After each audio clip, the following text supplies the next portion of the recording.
Welcome everyone to another episode of Fish Slap. Oh my god, we did it at the same time. I'm Dan. This is Stefan, and tonight Stefan is going to tell us a cool story idea. So Stefan, take it away. Thanks, Dan the man. Okay, so I think this is something that you and me could make, right? Like, just we would need a couple. Okay, so firstly, the title of it is called "Laying Low," and what it's about is it focuses on this gentleman who goes into witness protection, right? I want him to be like a foreigner, like how do you say this? He's surrounded by a bunch of white people, and he clearly stands out, right? So I was thinking like he might have been like an enforcer for a mob boss or something, right? I really like the last name Mohan, right? So he might be of Indian descent. I don't know what his first name would be, but I've been watching Never Have I Ever, and the girl's father, his name was Mohan, and I thought that was really dope. Um, so he goes into witness protection. Rat, informs on his boss and what they were doing. Perhaps it went against his code. Perhaps he just wanted a way out, like to make some money, or maybe he was looking at jail time. I haven't really worked that out. I don't really know if I need to work that out. Like why he's doing what he's doing. But the fact is he did it. So then they set him up after he testifies in this small town, right? So realistically, we could film that anywhere around here, right? Let me back up. Let me just tell you the plot and such, and then we can get into. I'll get into that. I'm getting ahead of myself. Okay, so Mohan, low-level enforcer for the mob. Something transpires in which he becomes a snitch for the federal government. Rats out his boss for immunity and gets put in witness protection, ends up in a small town. Now, being in the small town, right, he's not connected to anybody. He doesn't know anyone. He has to remember what his new fake backstory is, what his fake name is, and he basically has to try and live a civilian life, like a normal civilian life, like go to work at the food store, come home, do nothing else, right? Stay out of trouble, report in with, like, the officer who's assigned to his case. So it's boring, right? Like he knows no one, he has no connections, and he's lonely, right? And so part of the thing he's doing is he starts going to the park, right? It's near him. No one really is using parks, so he goes to the park. And as he's going, right, he might start feeding birds or, just people watching. And then one day while he's people watching, this little girl comes up to him and sits next to him. And at first he's like, there's plenty of other benches. Like, what are you doing, kid? Go back to your mom or your dad. And then basically this kid's like, I'm not here with my mom and dad. He's like, what do you mean you're not here with your mom and dad? You're like 8. You should be with your parents or you should be in school. And then she's like, it's summertime. He's like, stop talking to me. It's weird. So then he gets up and leaves because he doesn't want to be considered a creep. So that's okay. So he keeps going about his day. He goes back to the park, and this little girl sees him again, right? Like, oh, hey, mister, how are you? Like, right? Kind of tries to befriend him. So this goes on for a while, and he tells her the same kind of spiel, and eventually. What happens? He sees some other kid like push her and steal her bike, so then he goes over and like punches the kid who stole her bike and gives it to her, and is like, "All right, now go home." And then like they kind of become friends, right? And like they get to know each other and talk about like I don't know sports or actual life stuff, right? Like she's clearly a young girl whose parents aren't really involved. She's on her own a lot, so in a way he's kind of the surrogate esque parental figure for her.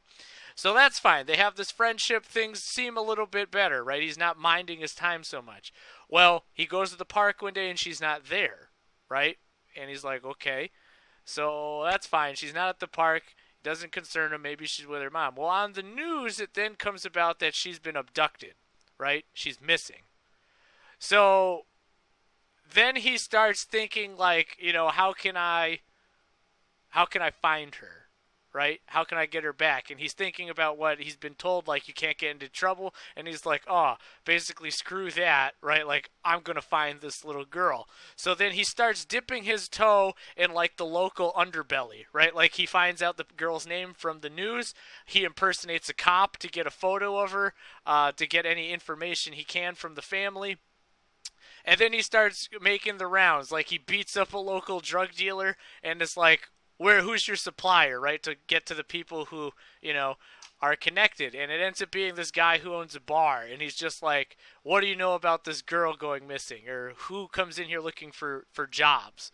Right? So it's about how he navigates that. And then ultimately what it's going to end up coming about to is like, the mayor is running a sex trade or something like that. And this dude who, is a local, right, starts messing up with things, right? He finds the mayor, basically he beats him. And I want to say somehow the mayor, puts the word out that this guy is in town. So his old cronies show up, like his old, gang shows up to, finish him. So not only does he have to fight the mayor, but he has to fight these other guys from his past as well to save the little girl. And ultimately, I think he gets away. In the end, he's gonna carry her and bring her to her parents' house, or possibly he takes her with him and they go off, and he becomes her parent, right? And that's kind of the end. So he's all beat up and bloody from killing people, and he opens the door for her, and she's like, "Where are we going?" And he's like, "Someplace better than here, kid." And then they drive off. Yeah, I like this. So I'll give you my thoughts. This sounds like a combination of Denzel Washington movies, The Yes. Equalizer and Man on Fire. I know you've seen The Equalizer because you bought it for me, I believe. Mm-hmm. And I don't know if you've seen Man on Fire, but it's really good. It's dark. It's got a lot of and I'm not saying your film is these movies, but it's in that vein. You know what I mean? So honestly, I say we get Denzel Washington to come back to star in the film for sure. No, I'm just kidding. But yeah, this is a cool premise. So I like the idea of someone who's supposed to be lying low, and the question becomes what do you do? How do you have a life, build connection with people when you can't really do that? And I don't know. I like that. I like where your focus is. It's on him being sort of a surrogate father for this young girl. Being having her best interest at heart. So I thought, I think there's a lot of stuff you can mine there. A lot of goodies there. So yeah, this is just a cool premise. It's got it's got a lot of heart. So Thanks, buddy. But like you're saying, yeah, no, that's exactly Man on Fire. Have you seen Leon the Professional? yeah, with Natalie Portman. Yes. Yeah, Okay, yeah, so those two movies, absolutely, probably, arguably, Taken, right? Those three type of things. But yeah, I think I'm really going to write this possibly as a story, but I do think it's doable as a film, right? I think yeah. we could make this ourselves. We just need Mohan, a girl, and then the various spots he goes to navigate. So we'd have to find a bar that would let us film in there. Film in some area that looks like the mayor's office. And and then just him shaking people down as he goes. Another version, have you seen The Limey at all? The what is it? The Limey? The Limey. So it's same idea. Yeah, Steven Soderbergh, right? Guy who did Oceans 11, 12, 13. yeah. And Contagion. He made a movie with Terrence Stamp, I want to say in the late 90s, called The Limey, about this guy who comes looking for his daughter's killer. So he leaves Ireland or England, comes over to L.A. to find Like kind of like a message from the king that's on Netflix, like that, just in the realm of that. Hmm. Yeah, yeah. I've not watched either of them, but I dig whatever you pulled from them. For sure. Yeah. So what I could say is like I definitely think you could pull this off. I'm not I'm not an action like director kind of person, you know what I mean? But like this sounds like right up your alley. Like you've done like mafia films before, and I am 100% in your corner on this. Like I know that you could pull this off and it'll be badass. You know what I mean? So Oh, I appreciate that, man. But like, and then I feel like, yeah, but like it'd be cool, and I feel like you could make a really badass poster, like kind of like the Man on Fire photo, except yeah, like, yeah. I was like Denzel Washington. This sounds like Denzel Washington movie. And I had to like look up the name because I forgot, and I was like, oh man, that is a good poster. With just like the red behind him. Yeah, maybe that's we good. could get his son, John David Washington, to be Here we Mohan. go. Maybe that'd be cool. John David, Yeah, I hope somehow you find there's this a job. like that. It's just like your version of a thing your dad kind of did. Yeah, and we just have to go back in time and get like baby Dakota Fanning Yes, to be or okay. like younger Chloe Grace Moretz. That's what I was thinking. I was like, as soon as you mentioned like a young girl, I was like, this gives me Equalizer vibes and I'm like, this gives me total Equalizer vibes. And then when she gets like abducted, I'm like, okay, this is turning into like Man on Fire.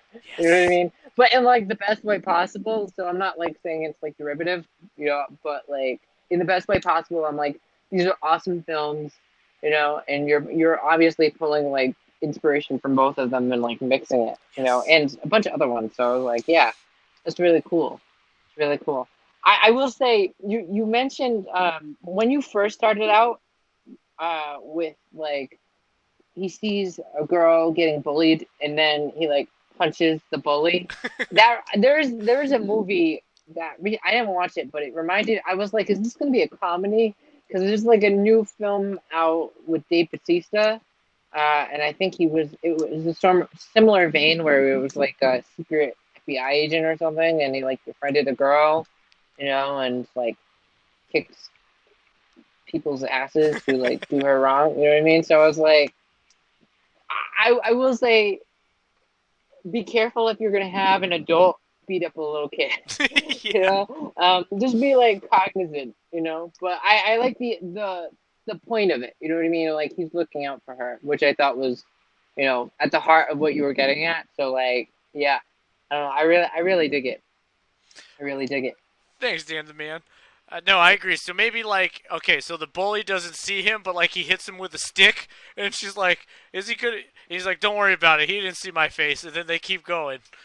That doesn't make it okay. No, no, I'm not saying it's okay, but like clearly, like how do you say this? I want it to be like you said, like a moment that shows he's looking out for her, but it's also like this guy beat people for money, so it's not Okay, like he's didn't you opposed to say this. this girl is like 8 years old? Like, how old is the person who is like bullying her? Like, it can't be like if it's anybody under 18, like this is pretty bad. Like, Well, I'm gonna be honest, yeah, no, it's meant to be bad.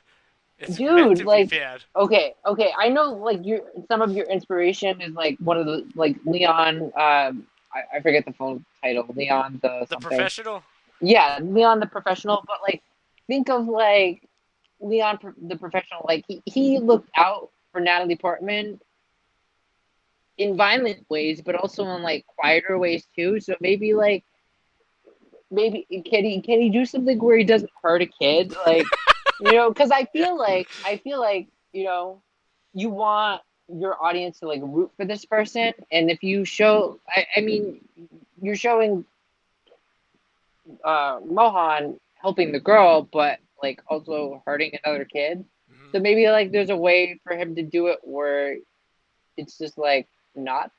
I don't know. I don't know how stuck you are on like him hurting a kid, and like that's in your wheelhouse. This is your story. I don't want to dissuade you per se, but I also think like if you're gonna make him like the noble protagonist of your movie, even if he does some sketchy things, like he does it in the name of being good, and I feel like hurting a kid is like a little too far.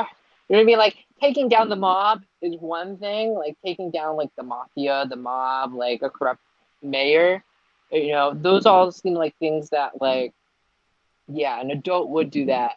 But I don't know if an adult would hit a kid with a stick to the point where he knocks out and be like, "Yeah, that's okay, kid."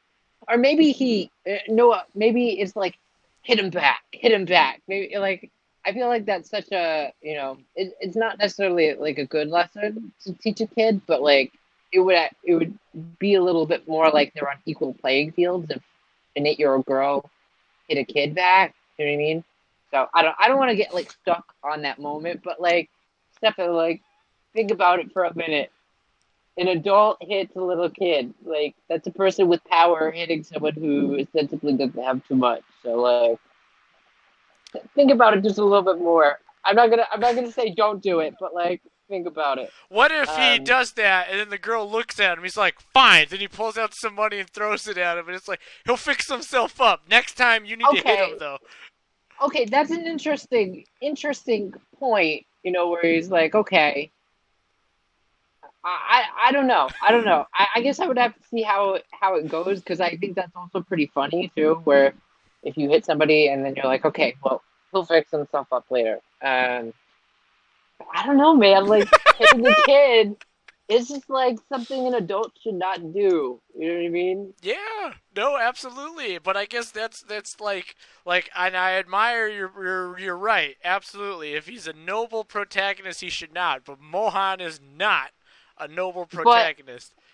here's the thing. Like I think you're positioning him to be like, even though he is like he perhaps like rides that line, like in some way you are endorsing his actions, by even though he rides the line between good and bad, like you are endorsing his actions by making him the focus point of the thing. You know what I mean? Yes. So I don't know if I would feel comfortable endorsing an adult hitting a kid.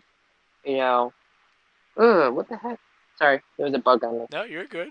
But I think there are other scenarios where it, it's more effective to use him riding the line other than putting it on hitting a kid. Because I don't know. I don't want this to be like the hill I die on or like, Right, right, right. but like I think when it comes to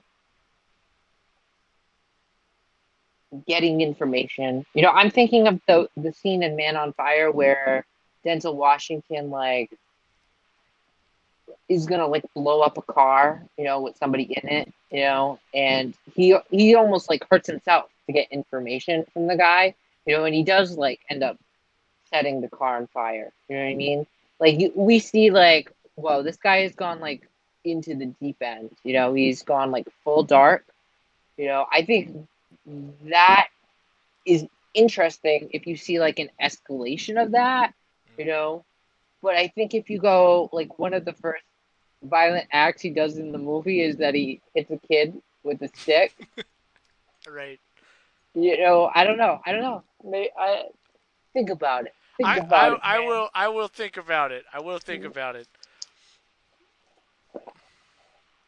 But yeah, do you have any other questions for me? Because I think it's a really, I think it's a, this is a movie that you could definitely do like super well. Like I have full confidence in you, and it sounds like you have, an interesting character in mind. When you have these examples to look at to like pull from too. So like this is gonna be good. Thanks, buddy. No, no. Yeah, I guess so. It's just like, how do you say, question wise? Does it sound like a better movie or like a short story?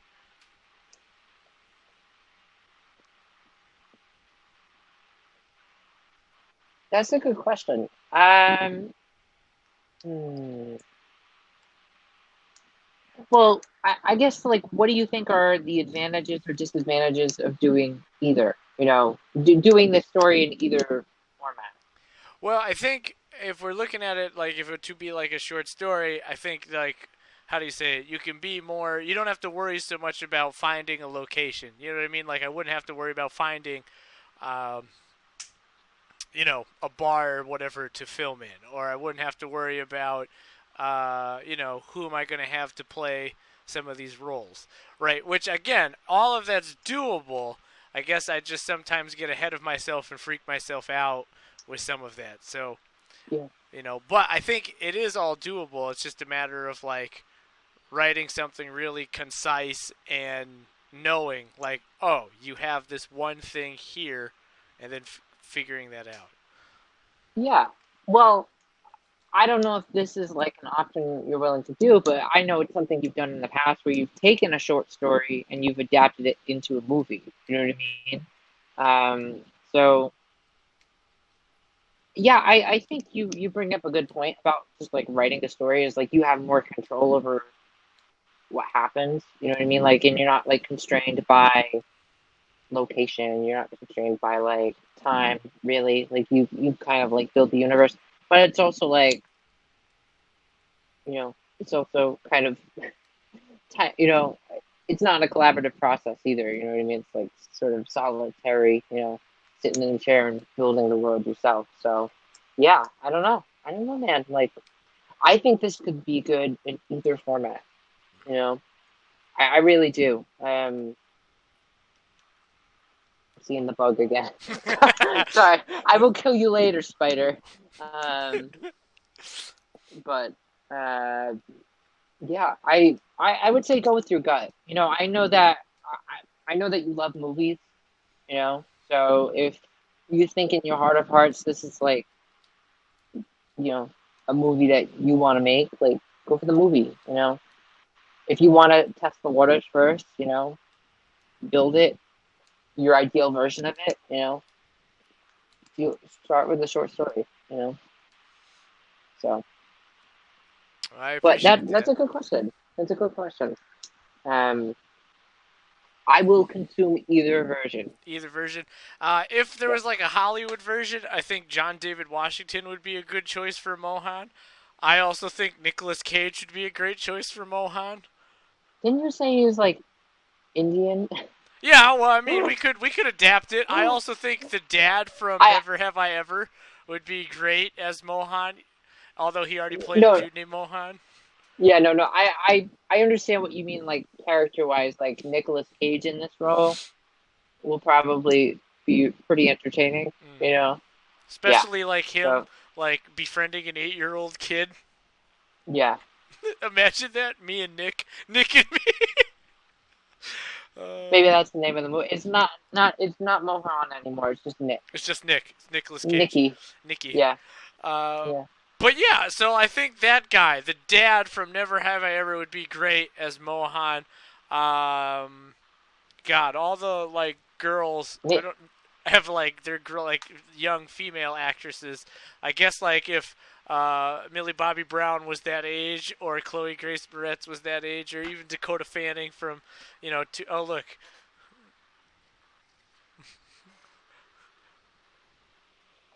There you go. Man on fire. Man on fire.